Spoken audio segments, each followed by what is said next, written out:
Well, hello there, and this is Auntie. God, this thing has got me looking yellow. Hold on.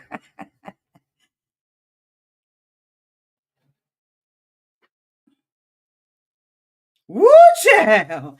That thing had me looking like you are the sunshine of my life.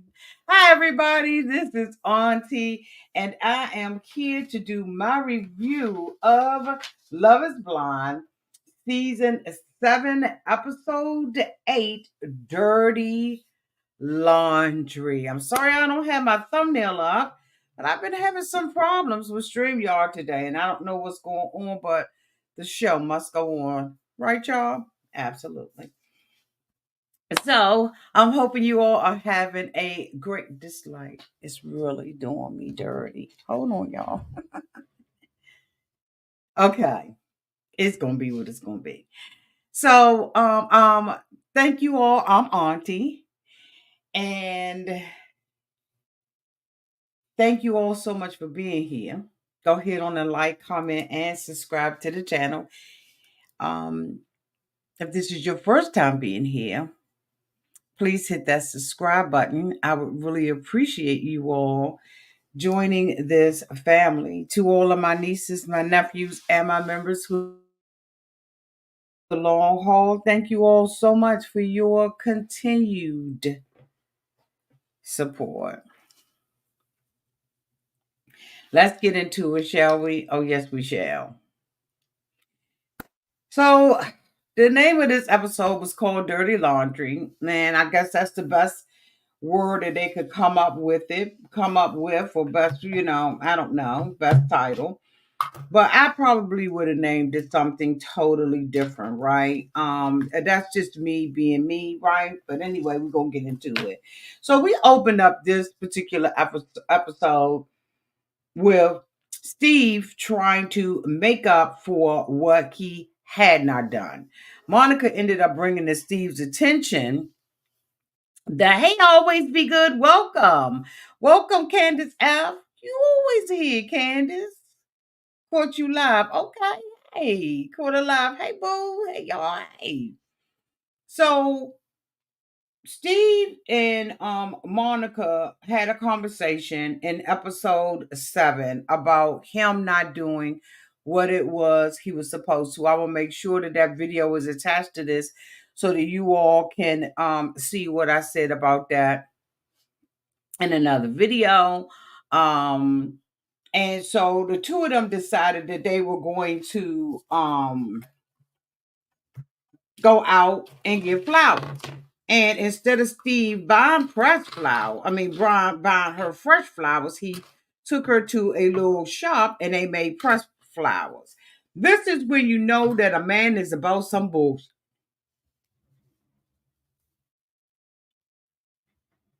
He didn't get it at all. He did not get what this woman said. Now, she said that she had mentioned and said these things to him, right? Because she really wanted to hold him accountable. And as I told you all, ladies, if you don't advocate for yourself and you don't let a man know what your expectations are, he never will. Instead of him thinking outside of the fucking box, he literally takes her to go and get pressed flowers. Now I don't know if a producer told him to do this bullshit or why he did it, but it just would have turned me off. And you got to go and look back at my other video to understand why I am here. Um, about this particular thing. Like, this would not have flattered me. It would not have made me happy. It would have thrown up an even bigger red flag for me simply because you missed the point. And I can't stand when someone doesn't hear me. And if you don't hear, tell me you don't. But she was giddy just, because he fed her some bull, right?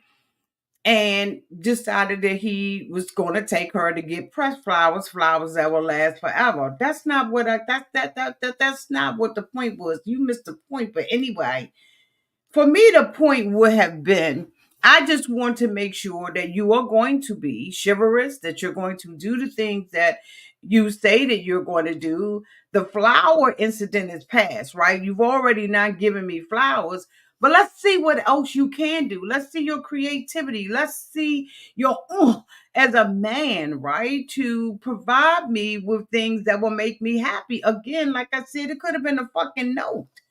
But he missed the whole point. So anyway, they went and did the flowers, and they was competing. She thought that hers looked better, and the girl was like, "Well, I mean, I like kids, but I do like, your use of colors, and right?" And so, at this point right here, I'm not understanding why she's not seeing the red flags with this mother. Maybe she is, maybe she isn't.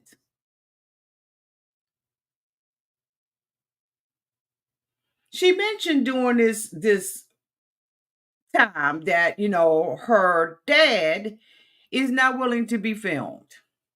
He's not willing to come on the show, but he is interested in meeting him. He wants to know, and he asked her as a dad, how do you know, Monica, that this guy is not like your old boyfriend, just a flat out pathological motherfucking liar? She reassured her dad that he wasn't, that, she sat in a pod all day, and I guess, she got to know him and all of that kind of stuff. And my whole thing is, where you don't have anything else to do, right? You have no access to the outside world. You have no access to your own thoughts, right? Because you don't have your own private place. You're always around somebody else. It would be easy to cleave onto somebody, which is why this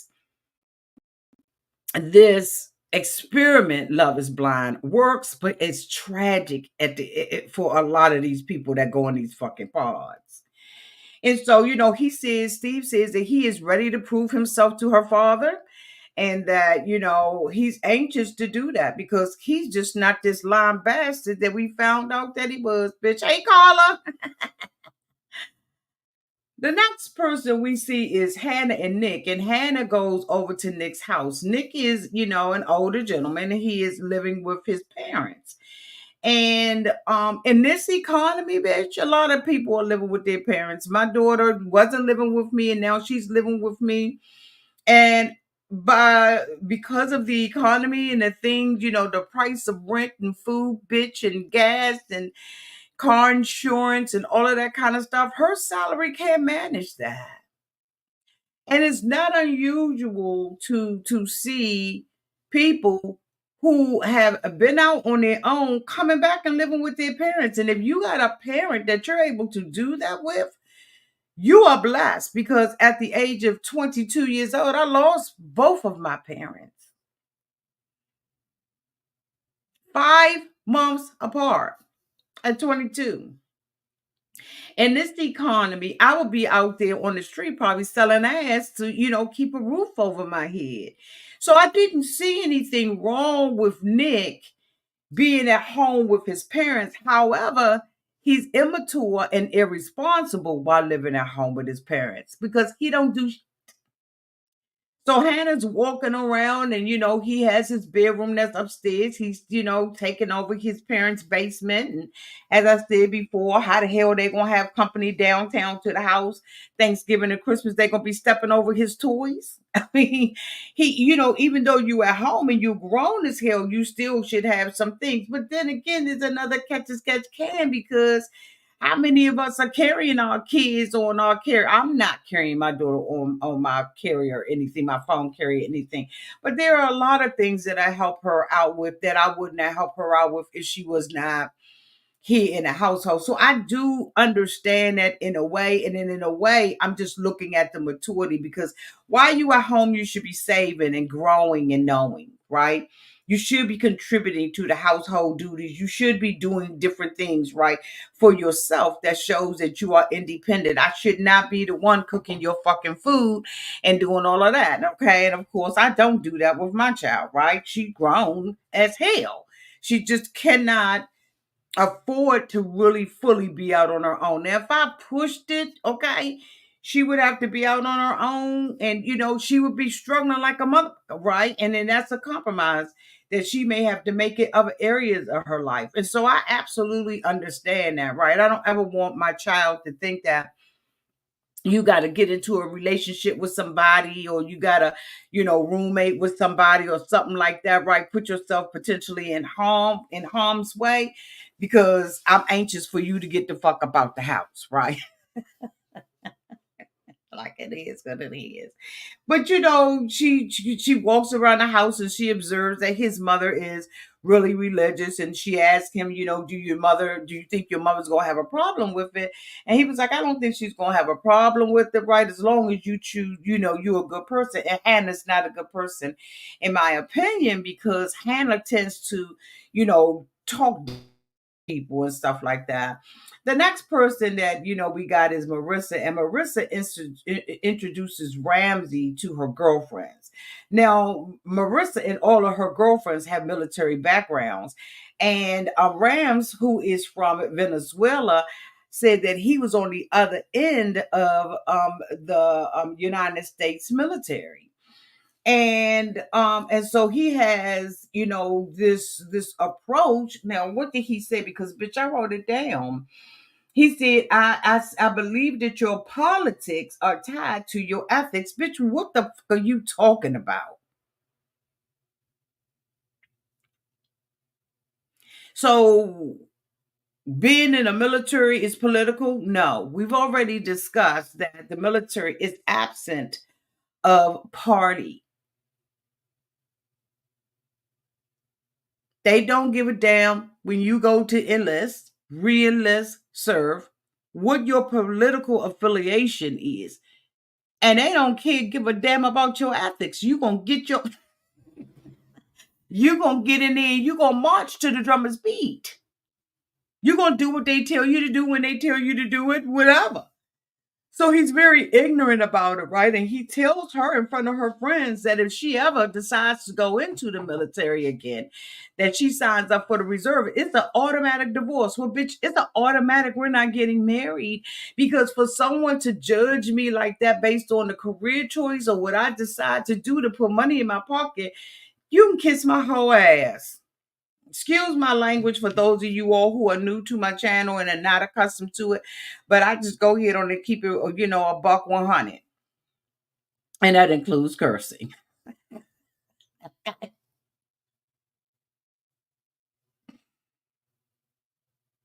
You're not gonna tell me. Then so he still wants to marry her. He knows she has a military background, which he is in disagreement with, but still and yet he wants to have kids with her because he doesn't wear when he go to bed with her. Like, you nasty mother. Okay, you nasty. You can't have your cake and eat it too, like you can.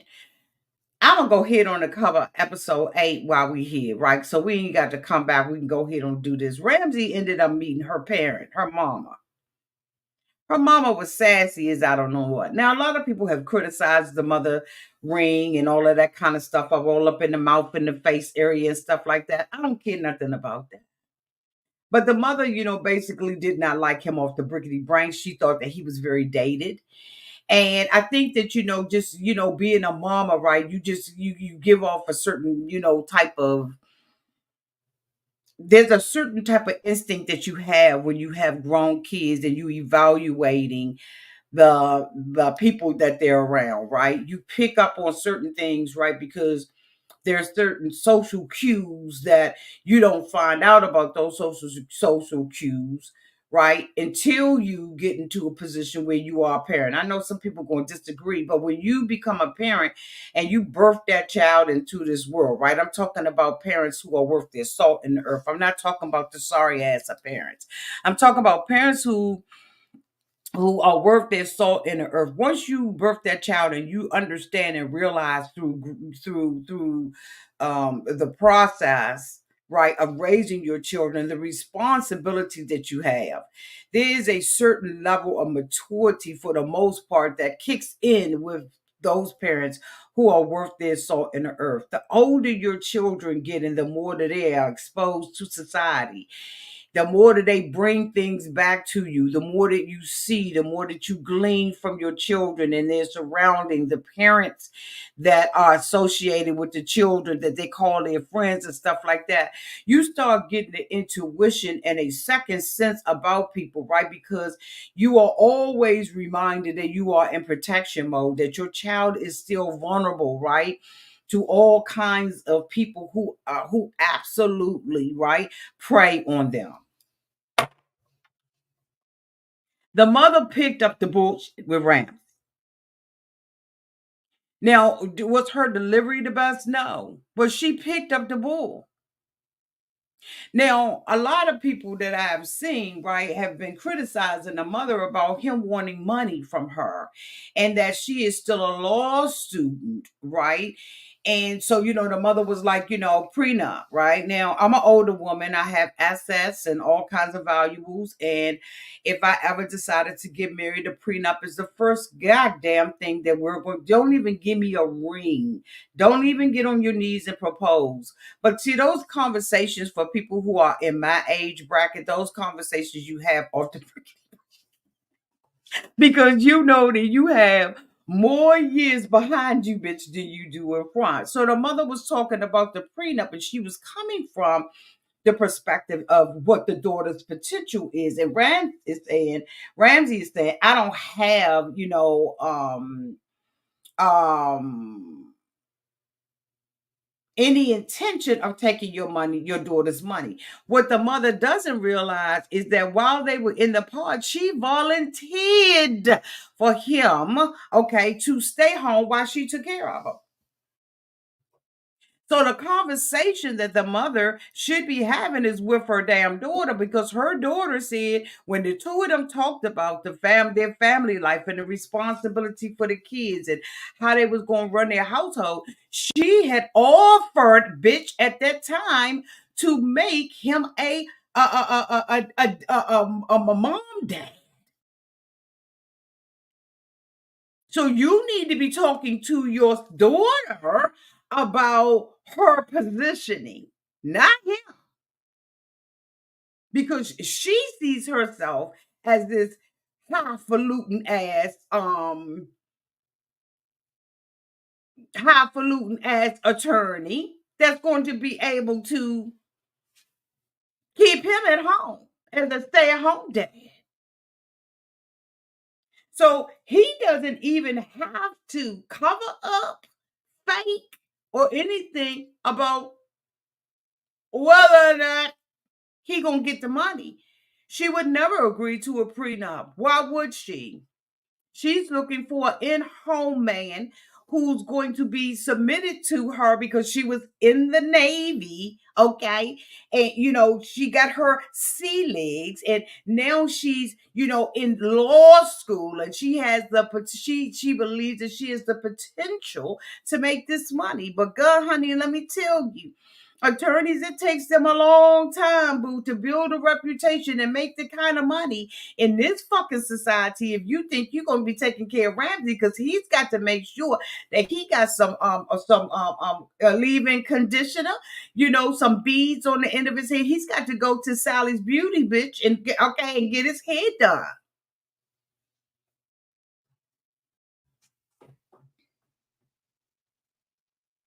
I don't like this couple.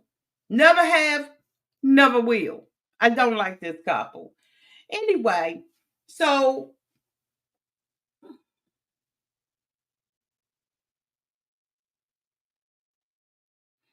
Ashley and Tim, Ashley introduces Tim to her parents. But before they get there, she's got to let him know, I'm faking in front of my parents. I ain't tell my parents about the experiment. They damn sure don't know that we are engaged. It is important for me that my father feel like he is in power, in control, that he has a buy-in on this relationship. In a way, I didn't like it, and in a way, I understood, right? Because she appears to have that old old homeschool type of dad. She had already told us that her father had MS and that, her mother had it too, that the father left the mother for another woman.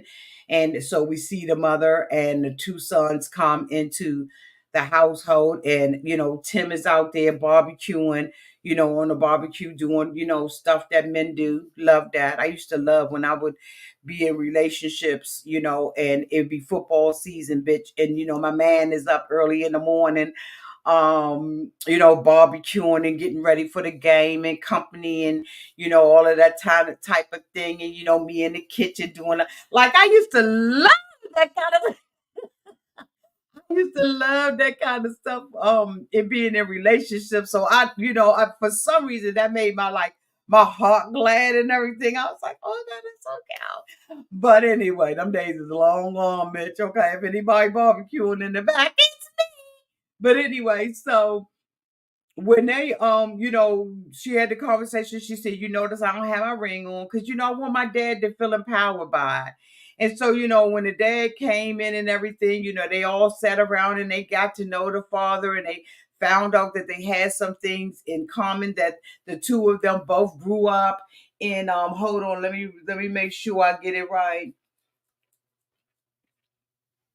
They both grew up in England because their, family were in the military, and that they love golf.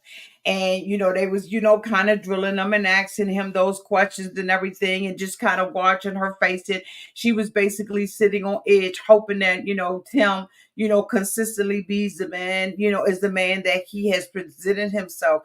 And then, they excused everybody out. And Tim is like, hey, I got something I want to say to you. So Tim had came up with a letter, right, that he had given to Ashley while they were in the pods, and he had read her the letter, but he had actually written a letter for her father. And when he wrote the letter for her father, he just was like, you did a great job. He started off, with like a little prayer of thanks and gratitude for the great job that her father had done with him. I mean, with her, and, and he, how she affected his life, right? And that he really wanted to marry her, and he wanted his blessing. And the father was so choked up, about this, that, he had to, kind of get himself together. And so afterwards, he told him, he said, you know what, I believe that, I believe in you. I know I just met you, but I believe in you. I believe in what you wrote. I believe that you are sincere, and I believe that you are a good man fit to be with my daughter. And so the father gave him the blessing to marry her. And I thought that that was beautiful, right? Because it just shows, the power of a father, in a woman's life, and the respect for that father to feel like he is the man, even though she is grown and he's grown, and they can make their decision whether or not they're going to get married with or without. I like the whole way that Ashley did this. I thought it just, brought so much honor to her father for him to feel like he had a very important role in this. And I really like the way that am I calling her Ashley? It should be Alex. So please excuse me if I've been calling her Ashley. But I like the way that Ashley also did it with her father, calling him to a restaurant. And even though, she was already, engaged in all of that kind of stuff, I like the fact that these men, these black men, had these conversation with these black fathers. And I think that it just showed, a lot of, it just showed just how we rock and how we lean with it in our community, and how we still do have honor, that there are black men and black women who have honor for their mother and their fathers, and for doing things the right way, even though they were in an experiment, like I said, and they grown and they can make their own decision. It just felt good to see that black strong father. I lost my father, and I so wish I had him, right? But I do have brothers who have stepped up to the plate. They would never replace my father, of course, but I remember, dating and stuff like that, and my father, going outside the house and saying, "Mother, don't you blow no horn for my daughter. If you're gonna come and see her and you're gonna take her out, you're gonna come and you're gonna knock on the door and you're gonna be respectful to me, my household, and my daughter. You don't blow no horn for her to run her."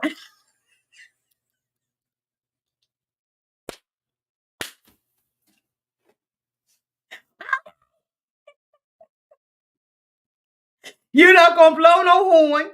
You're gonna be respectable of me and my household and my daughter. And it just brought me back to that. And it kind of made me a little sad because I was like, oh my God, I don't have my dad here anymore, right? You still got your dad.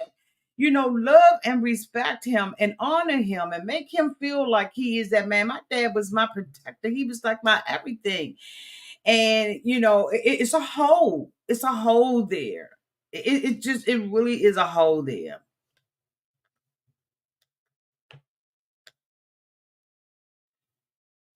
And I don't want to get sad and I don't want to get emotional.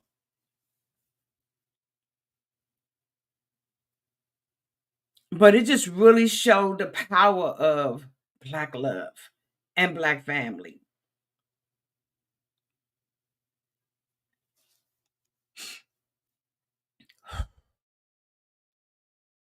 Excuse me, y'all. It just really touched me. And even with Ashley's dad, and he was like, this is my only daughter. And he said that over and over and over and over again as he considered the Black man that was sitting in front of him. I'm sorry, y'all. I'm so sorry. I did not mean to get emotional. I apologize. Oh, good thing I ain't got no makeup on. Over there, my lipstick and a little. It just really showed a lot of respect. And in season 7, episode 9,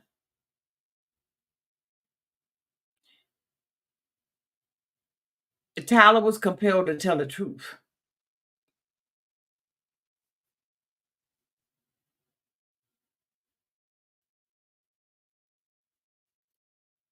When their father told him, "Don't play with it. I'm not in the driver's seat anymore, but I'm sitting in the back seat." The father let him know, "I ain't out the car. I'm still in the car. I'm very much in the car, but I'm in the back seat." Tyler has had multiple opportunities to talk to Ashley about him having fucking kids. When Tyler talked to Ashley, and we getting to that now, right? We getting to that now.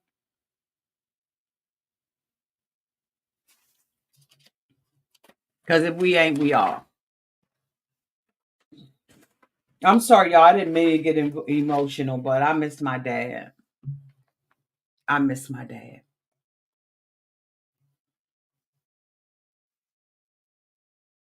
Um, so we're gonna go to them and then we're gonna go to somebody else, okay? So Garrett and Taylor visit her apartment in DC, and the two of them seem like they are, hitting it off. I think that this particular relationship is going to hit a snag. I don't believe that it is as perfect as it is. I believe that the two of them are not really disclosing what they should be disclosing to each other. And I was very, very angry and irritated with Taylor because of the simple fact is, bitch, you don't live in DC, but you will sign up for a DC show. And here he lives in Fairfax, right, which is not really in the DMV area. A lot of people want to put, cities in Maryland and in Maryland and in Virginia in DC. Bitch, they're not DC. Okay, Fairfax is too far outside of the Beltway, bitch. Anything outside of the Beltway is not DMV. It's not. Now, I think that the apartment that they're renting is in Arlington, but his parents live way the hell out. That is not the DMV area. And if she knew that she was only coming here on assignment for several meetings, she should have never signed up for this fucking show to take Garrett away from his family like that. Now she wants him to consider moving to Virginia moving to California with her and, making a life with her. And they grown, yes, Auntie, they grown. They can do what the hell they want to. But I think it was very, very unfair that you're only here for a short time, not for the long haul, and you want him to uproot his children and everything that he's known. You should have allowed that slot to be for a bitch that lives in the DMV area that would have understood, right? The importance of staying where you are. Why the hell would you apply for a show like this when you know you live in California and now you're going to force him, right? He said, look, I don't want to have my kids outside of the home. Even though the parents and them were gracious to her, I don't believe that they particularly liked her. And I think that they really do see her as a threat to how they run their family. Now, family traditions and stuff like that's change and stuff like that. When you lose your parents and different people like grandma and auntie and all of them start going away, and now you got to figure out who gonna be doing the family reunions, who house we gonna hang out at on every Sunday and stuff like that. I'm talking about I'm going to Taylor and Garrett. I said I'll be back. Be back. I'm coming back to Taylor and Everybody said, wait a minute, what the who the hell we talking about now? Red Buddy, I said I'm coming back. I want to go down the list. Okay, and then I'm gonna come back to them because it came up at the end. Okay. I had just skipped ahead because I was talking about Tim and Alex.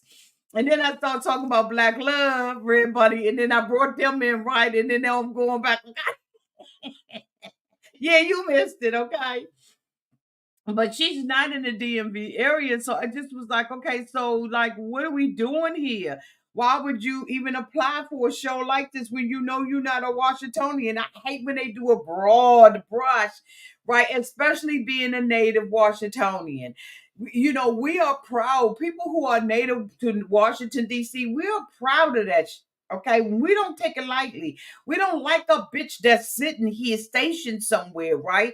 Ain't had no roots, no ground, don't even know the history of Marion Berry, bitch. Okay, ain't been here, don't know, the summer school and DC summer job program and coming up, walking to school in the snow, bitch, and all of that stuff, right? Like we take it personal, just like y'all do for y'all state. Everybody that come here that work or whatever, bitch, all of a sudden they think they Washingtonians and then they represent it as DC. For people like me that grew up in DC, I don't like that. Okay, she's not a Washingtonian. She's in DC. Just say, we did it in the, I can't with this. Anyway, let me get over the two of them. So then Hannah, okay, so now Hannah and Nick are in the apartment and everything, right? And she had already been criticizing him because she has such low self-esteem. She had been criticizing Nick, about, basically being at the home. And so now she's at the apartment. She had already told him, we're gonna have to have shared responsibilities. She has told Nick that she thinks that she is more fiscally responsible than him because his parents are paying his bills. And she was like, do you pay your phone bill? Do you pay this? Do you pay that? Do you got stocks? Do you got bonds? Do you got that? Let me tell you something. The average American, Hannah, don't have stocks and bonds. And they don't know shit about it and they don't give a damn either. Like Hannah, that does not make you brilliant, bitch. You so stupid that you will walk away from a fucking job to be on a show.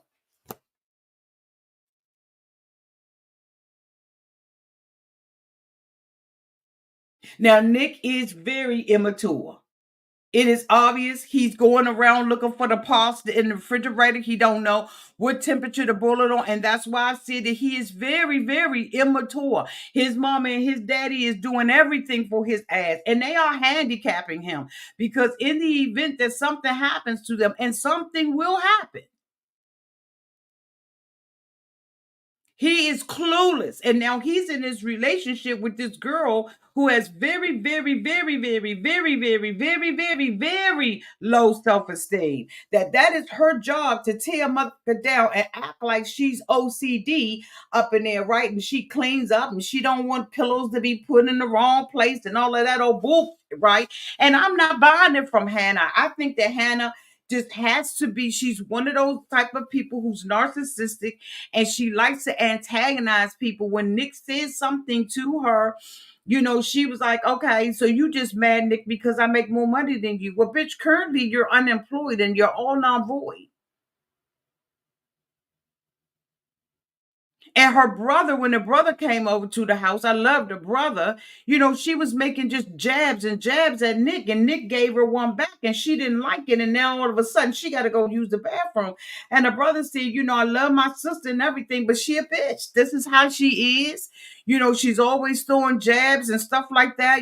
She criticized the parents, she criticized the home that the boy live in, and all of that kind of stuff. But Nick absolutely needs to grow up, because ain't no way in the world I won't want to be in a relationship with a man that has not had the experience of being out on his own, right? And and I'm hoping that that when my daughter gets out on her, well, she's been in living in dorms and stuff like that, and so she knew how to cook and do all of that kind of stuff. But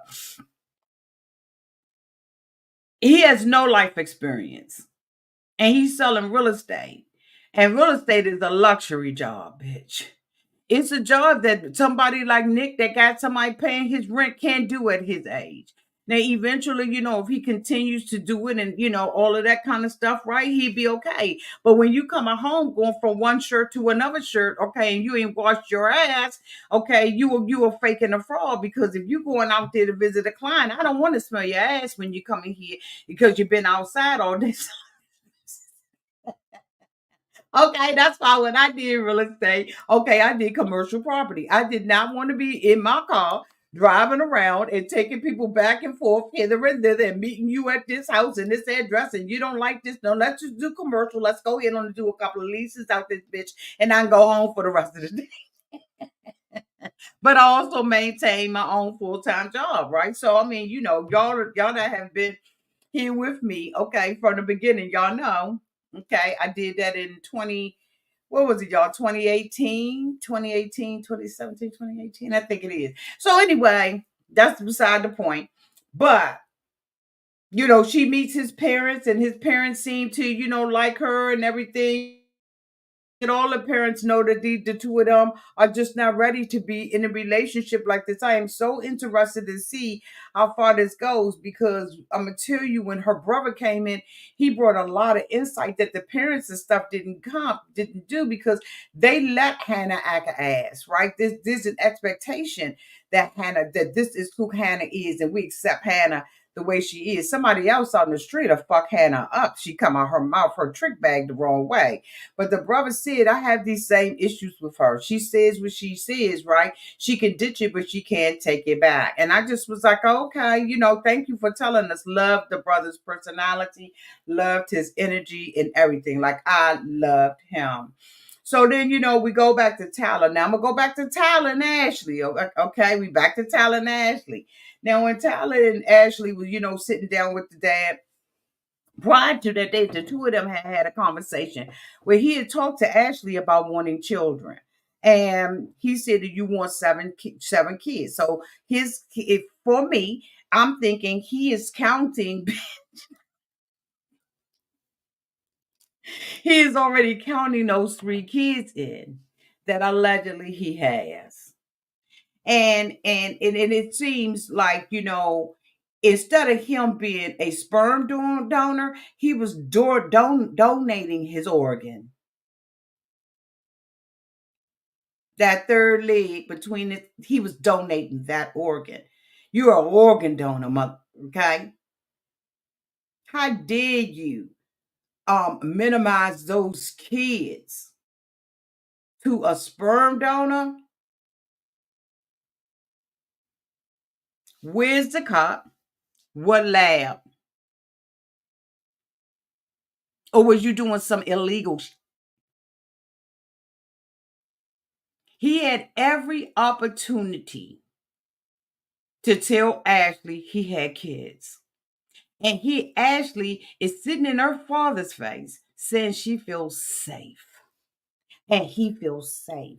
And they can talk about anything but them three fucking babies. But when her daddy sat in his face and said, "Don't play with me, don't play. This my only daughter." And we don't know what else was said. But when Tyler heard that little smidget of an accent, and that daddy was fine as that. Honey, when I was looking at that dad, I said, "That's a good looking man right there." He looked like he smelled good.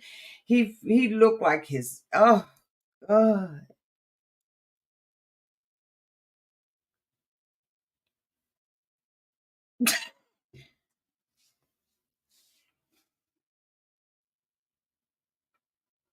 He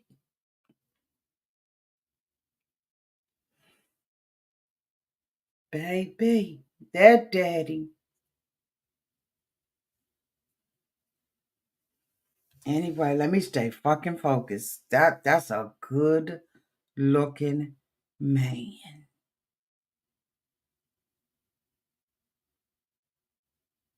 Yeah. I was like, God, keep the camera on him. Is he gonna sign up for the next season of 50 and older Love is Blind? Cause bitch, I'm going in the pod. I'm gonna die.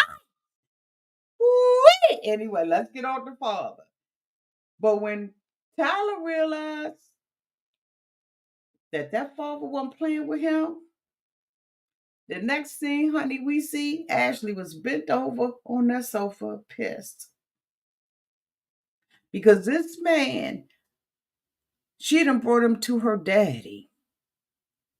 She believed in him and she trusted him.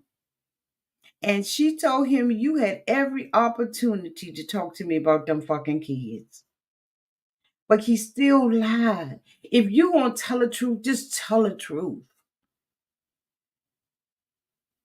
Because one thing about Love is Blind, they gonna find your ass and out. They gonna find all your business.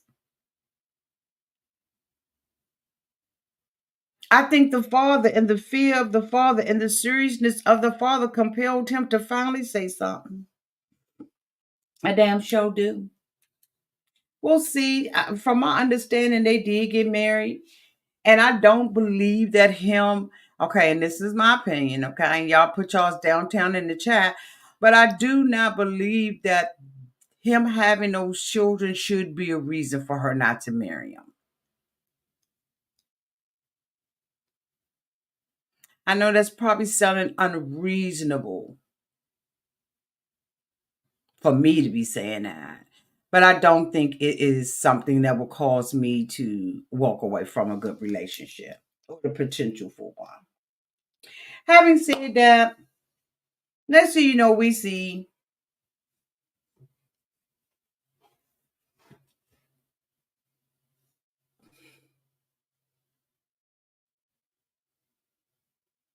Monica on the sofa, bitch,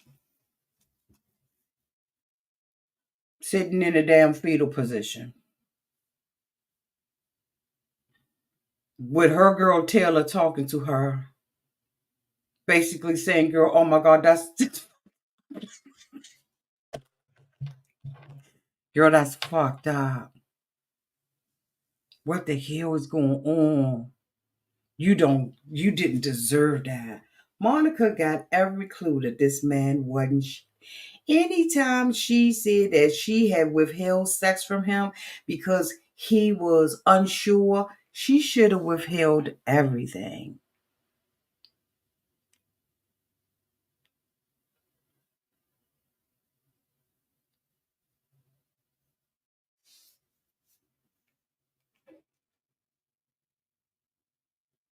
Bitch, they sit up on the sofa talking about Steven. He right there in the fucking room, girl. He come in the kitchen. I'm like, what the fuck?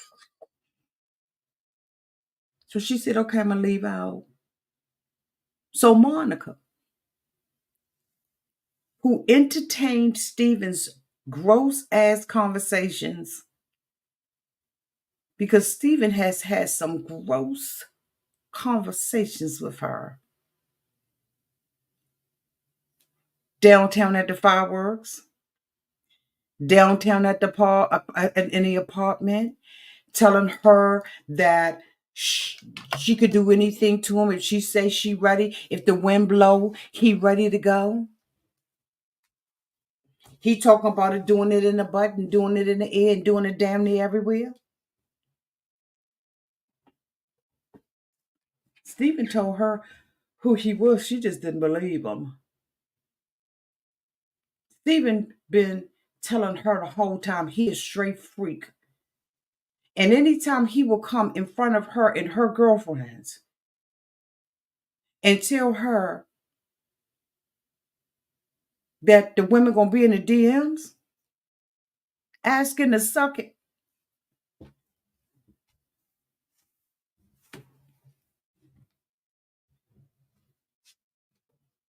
I'm sorry, what?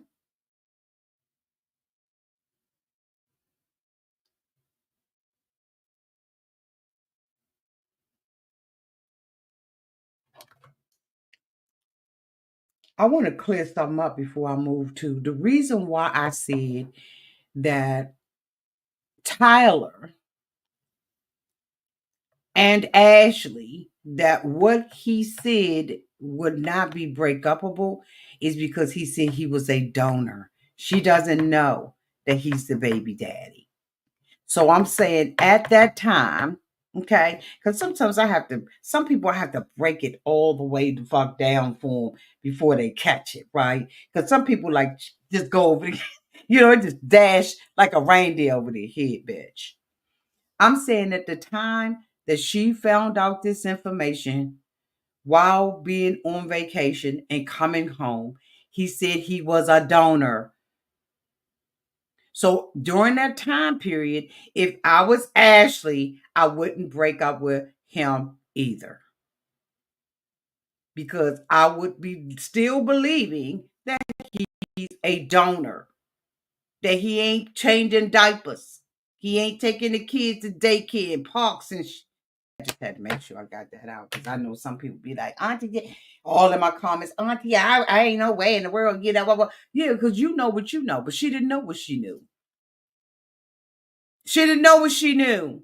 Now, yeah, dom, some people are confused. Yes, because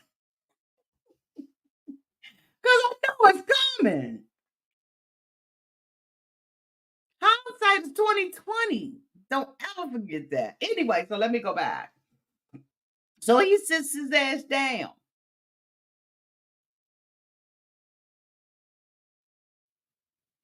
I told y'all from the very giddy up that Monica was an experiment for Steve. Steve wanted to get a lick of every flavor under the rainbow, bitch. Because why would a man sitting up there looking like that? Don't go there, Auntie, because then you're going to have to explain that. He sits up there and she was like, those damn text messages that you sent talking about licking, sucking, and doing everything else were disgusting. Yeah, you're right.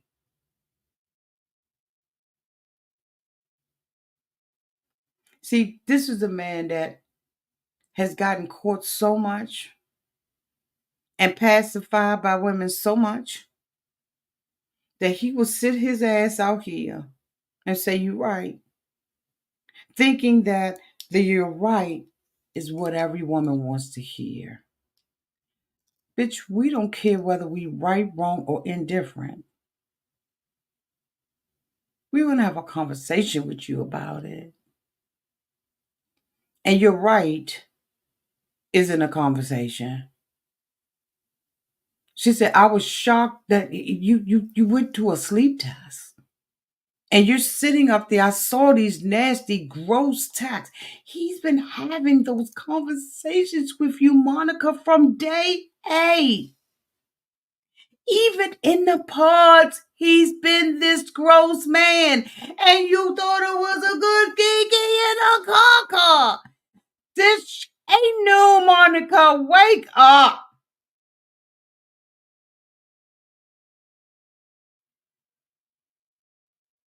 So you were going to introduce yourself. You were going to sit in my father's face.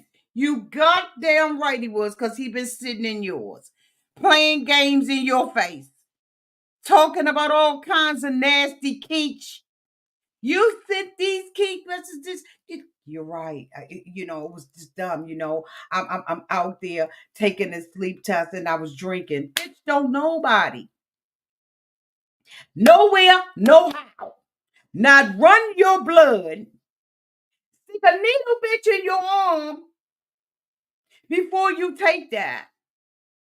You're not going to a sleep test drunk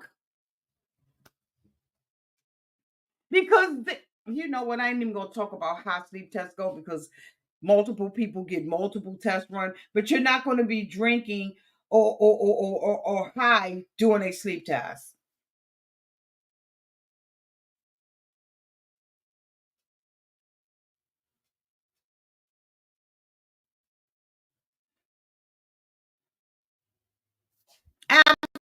Absolutely, switchy Missy. That's cute. Welcome. I've never seen you before. Welcome, boo. Absolutely.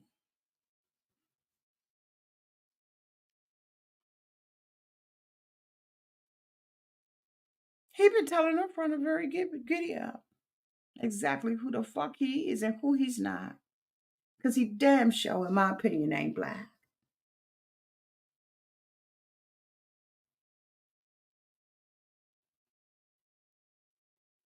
First of all, this is loving blind. I don't care what ethnicity you are. Because that's not supposed to be the point.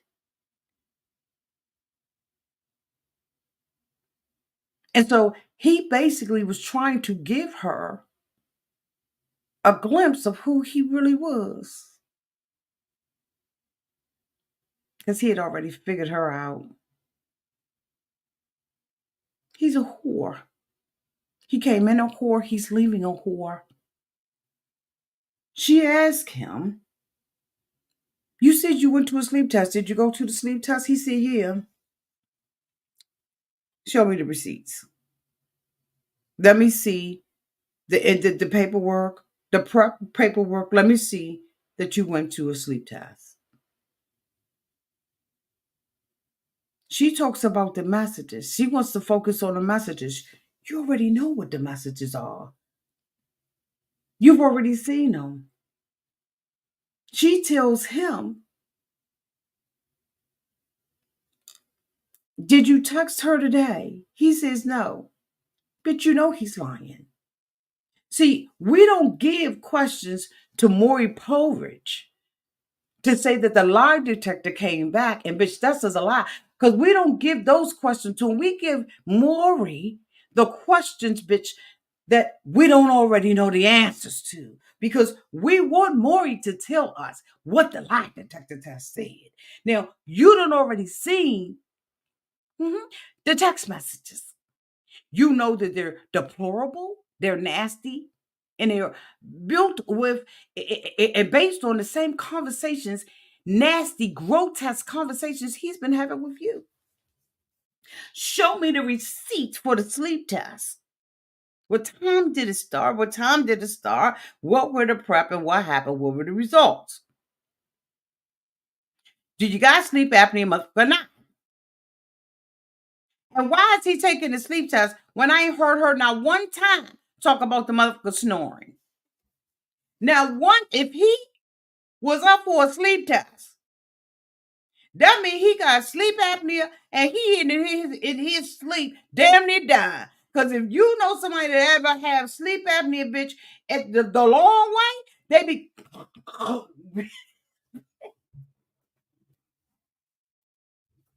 She didn't know the motherfucker needed a sleep time.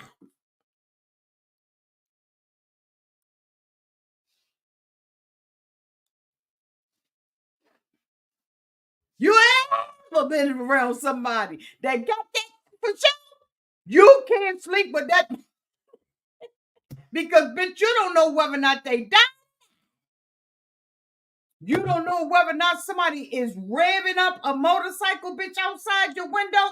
All you know is you waking up every 5 minutes, bitch. She never said anything. She would have known. Ain't she been sleeping with him every night for the last couple of... Bitch, please, stop it.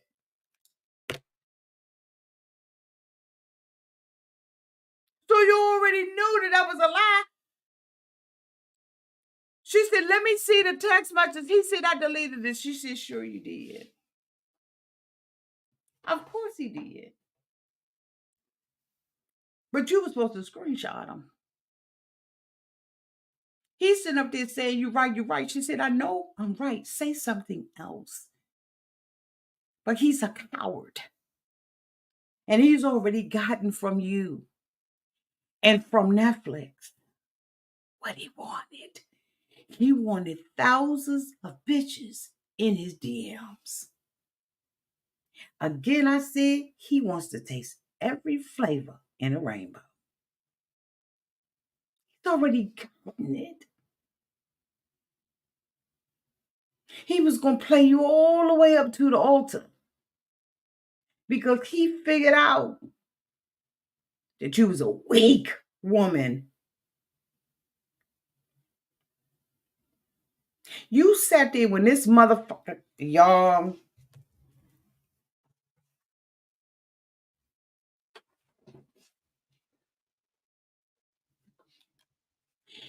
You sat there when this motherfucker came home. Excuse me, YouTube.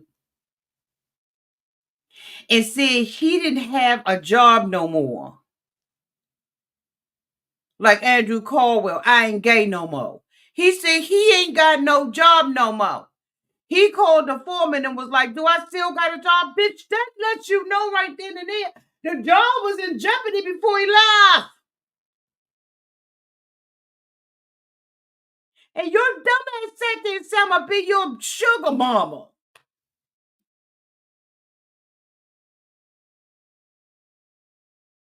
Just don't worry about it, baby. I got you. I'm going to cover you until you get you another job. I'll be your sugar mama.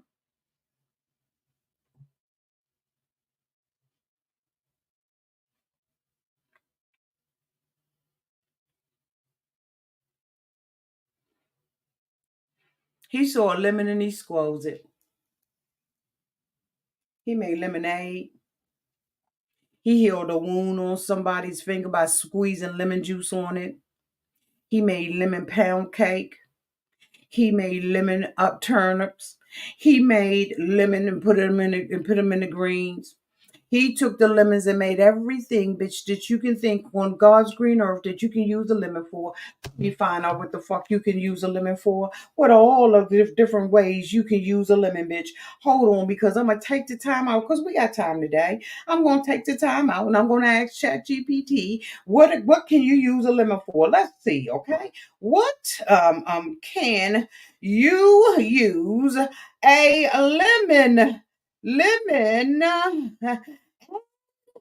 its juices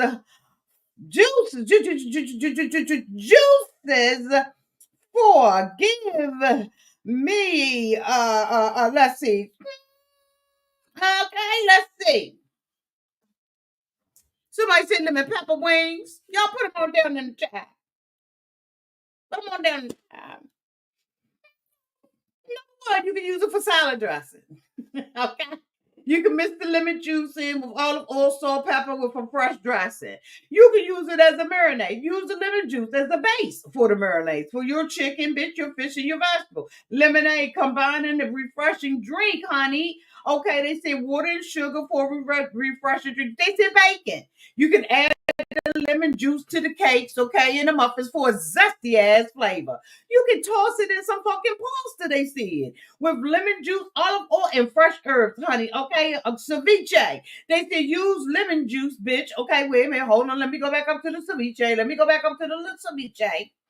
Okay, hold on. Let me see ceviche. Okay, to cook it in the ceviche in your ceviche dish. They said preserved lemons, honey. They said that creates a unique fucking flavor to any of your dishes. They said you can also use the lemon zest on that. Okay, they said use the lemon zest in your cookies or to garnish a drink. They said you could do it as lemon butter sauce, bitch. They said you can make a simple sauce out of seafood and your vegetables. They said, and not only that, bitch. Now we're gonna go to household uses. They say it's a natural cleaner. Honey, you can take that lemon juice, okay, and that's Monica, and you can put some vinegar with it. She be effective at cleaning your goddamn kitchen. They say it deodorizes too. You can use lemon slices, okay, to freshen up your refrigerator. And they say chow down in the garbage disposal. You can use it as a fester. You can grind the lemon peels in the disposal for a fresh ass scent. They say you can use it to clean your cutting board too, bitch. They say it brightens your laundry. They say add some lemon juice, bitch, to your laundry to help brighten your whites, honey. They be whiter than you ever seen them before. And they say now let's go on down to the health and beauty section because it's a skin lightener, bitch. Yes, they say you can mix lemon juice with honey for natural face mask. And then they say that honey for number 17, you can use it for hair rinse, bitch. You can dilute that lemon juice with water for a natural hair lightener, bitch. And then they say, and don't get don't get a sore throat, bitch, because they say that it mixed lemon juice with a warm water and some honey for soothing your relief, bitch. And then they said it's a digestive aid. Now, honey, if you got gas, your stomach all fucked up and everything, they say you can use the lemon water to promote digestion in your system, honey. Clean your ass right on up. And they said, and then it's a nail brightener. You can soak your nails off in lemon juice, honey, to remove the stains that's around your nasty ass finger. Okay, after you've been with Steve for a couple of days, honey. And then they say, here's the miscellaneous, okay? Because you thought that we was finished. No, bitch, we not finished because Auntie asked for 25. They said that you can use it as a fucking insect repellent. They say when you and your friends is out there and y'all roasting and dragging Steve ass, honey, you can use the lemon juice to help deter the other insects from biting y'all asses all night. And they said, honey, it's a mood booster. This was boosted. They said the scent of a lemon can elevate your mood and reduce your stress level. And then they said it's a natural antiseptic, bitch. They said if you take and dilute lemon juice, right? Or they said apply some diluted lemon juice for minor cuts and scrapes, honey. That's all up in your mouth, all up in your mouth and everything. And then they said, honey, you can use it as potpourri. Bitch, they said that you could take and dry them daggone lemon peels of potpourri for a fresh scent. And then they said that don't forget, honey, that you can put it in your daggone tea as an ice cube. They said, honey, you take some fresh lemon juice, honey, straight out and just squeeze all of the damn seeds out of it, honey, and put it in some cube trays and you can drink it in your drink.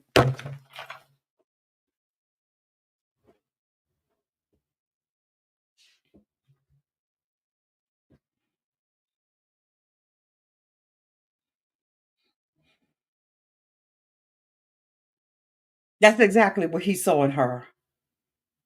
All of the things he could use her dumb ass for. And then she got the nerve to sit there and ask him to Venmo her money. You shouldn't have gave it to him anyway. If you had to use your brains, if you had used a common sense that God, if you had just looked at one small ass red flag, we ain't talking about the big ones. You wouldn't have ever Venmoed him nothing. You wouldn't have ever set your ass on a television and say, I'll be your sugar mama and take care of you when it was obvious that this bitch didn't have a job. It was obvious he didn't have no job. Because who? I go on a vacation. I go on a show. Why the fuck am I gonna come back to my employers and be like, do I still got a job? Unless my job was threatened before I left or unexistent. If they told me you go up out of here, you ain't gonna have no job when you come back. Then I'm gonna call and ask. This bitch ain't never had no job.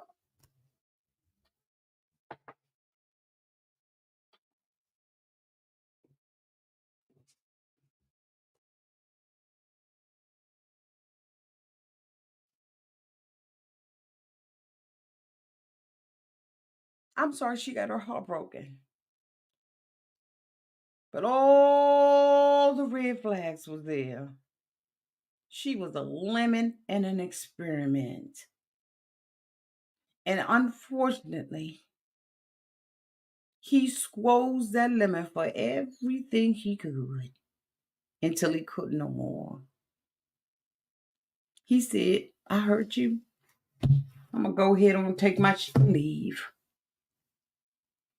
It was the out that he had been desperately looking for.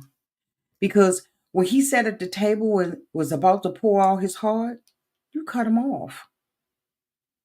You should listen.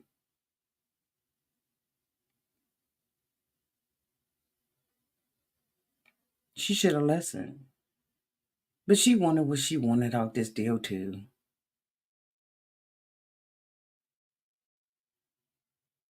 She got no gratification. When she sat there and wanted to cry and wanted him to feel for her and tried to see if he would muster up some real sorrow, some real remorse for what he did, he said, I ain't got it to do. He said, I can't.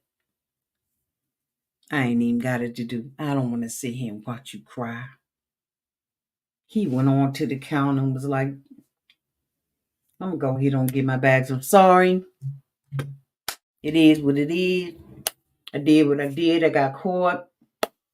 And I'm going to go ahead on the roll out.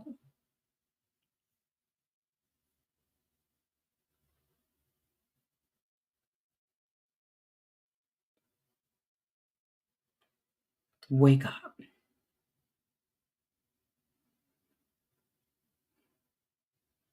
I don't know why people don't believe people when they show you who they are. And I'm not blaming Monica for what Stephen did to her. Because when he sat there and said, I shouldn't have been here. And she was like, that's some shit. You a piece of for saying that. Don't minimize my experience because you lied about. She was like, who are you? What are you? Why did you do this? He said, I wasn't pretending. She said, you pretended to want to marry me. Yes, he did. Because he knew if he got out the parts,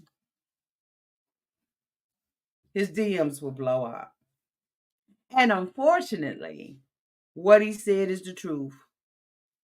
I'm sure his DMs have lit up like a motherfucking Christmas tree. That is the end of my review. Thank you all so much for being here. I really appreciate it. Y'all let me know downtown in the comments section what you all thought about this. I think that we got the final episodes. I believe it's tomorrow, right? That's going to be coming forth.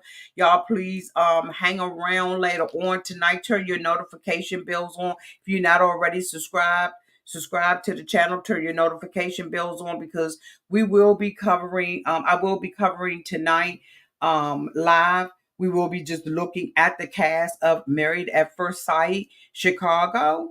And so I'm going to be doing that tonight. And I'm hoping that you all will join me. Okay. Thank you all so much again for being here. I love you all so much. And until we meet again, y'all be safe out there in those streets and in the water. Okay. Bye, y'all.